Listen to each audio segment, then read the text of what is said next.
Hi friends, இப்போது Prabhudeva dance தான் மிகப்பெரிய விமர்சனமாக மாறி இருக்கு. அவர் டான்ஸ் ஆடின அந்த பரதநாட்டியத்துக்கு சீரியல் நடிகர் சஞ்சீவ் அவர்களோட மனைவி விமர்சனம் பண்ணியிருந்தாங்க. எதுக்கு இந்த மாதிரிலாம் டான்ஸ் ஆடுறீங்க அப்படின்ற மாதிரி சொல்லியிருந்தாங்க. அதுக்கு ராபர்ட் டான்ஸ் மாஸ்டர் ஒரு மிகப்பெரிய வைரலான ஒரு விஷயத்தை ஷேர் பண்ணாரு. அதில் அப்படி அவர் என்ன சொல்லியிருந்தாங்கன்னா, எங்கள் பிரபு சார் கடவுளுக்கு சமம், அவரை பற்றி எந்த நாய் பேசினாலும் எனக்கு தேவையில்லாத விஷயம். சஞ்சீவ் எனக்கு நல்ல நண்பர், அவர் தளபதி நண்பராக கூட இருக்கட்டும், அது உங்கள் தனிப்பட்ட விஷயம். ஆனால் பிரபு மாஸ்டர் பத்தி உங்களுக்கு என்ன தெரியும்? இன்னைக்கு என்ன மாதிரி பல பேர் உங்க நிக்க காரணமே அவர்தான். அவரை பத்தி உங்களுக்கு என்ன தெரியும்? அவர் குருவுக்காக பண்ண நன்றி கடன் அது. அவர் வயசுல நீங்க ஆடி காட்டுங்க பார்க்கலாம் அப்படின்னு சொல்லி சஞ்சீவ் மனைவிக்கு ராபர்ட் சரியான பதிலடி கொடுத்தாரு. இப்போ சஞ்சீவ் அவர்கள் இதை பார்த்து செம்ம டென்ஷனா இருக்கிறான். எப்படி என் மனைவியை நாயின்னு சொல்லலாம்? அவங்க ஒரு கருத்துக்களை முன்வைக்கிறாங்க.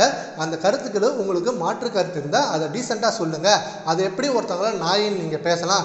என்னோட நண்பர் விஜய் தான், அவர் முதலமைச்சர் தான், அதுக்காக என் நண்பர்கிட்ட போய் நான் எல்லா உதவியும் நான் கேட்டதில்லை. நாங்கள் நண்பராக இருந்தாலும் ஒரு லிமிட்டாக தான் இருப்போம். இப்போ முதலமைச்சர் ஆகிட்டாரே அப்படின்றதுக்காக என்னோட பர்சனல் விஷயத்துக்காக அவன்கிட்ட போய் நான் நிற்க மாட்டேன். உங்கள் மாஸ்டர் பண்ண தப்புனா உங்கள் மாஸ்டருக்கு நீங்கள் செய்யுங்க. அதை விட்டுட்டு சொல்கிறவங்கள நீங்கள் நாயின்னு எப்படி சொல்லலாம்? ஒரு தனி நபரை ஒரு பொது வேலையில் நாயின்னு சொல்கிறது உங்களுக்கு என்ன உரிமை இருக்குது? அதுவும் என் மனைவியை சொல்லிருக்கீங்க அப்படின்னு சொல்லி சஞ்சீவ் அவர்கள் செம்ம கொந்தளிச்சிருக்காரு. இதனால திரும்ப ராபர்ட் மாஸ்டர் அதுக்கு மன்னிப்பு கேட்டு ஒரு வீடியோ ரிலீஸ் பண்ணியிருக்காரு. அண்ட் இது ஒரு சின்ன இஷ்யூ தான். அண்ட் இந்த இஷ்யூ மிகப்பெரிய அளவில் கொண்டு போயிட்டாங்க. சரி, ஓகே ஃப்ரெண்ட்ஸ், இந்த நியூஸை பற்றி உங்கள் ஒப்பீனியனை நம்ம கன்வர்ஸாக கமெண்ட் பண்ணுங்கள். Thank you friends.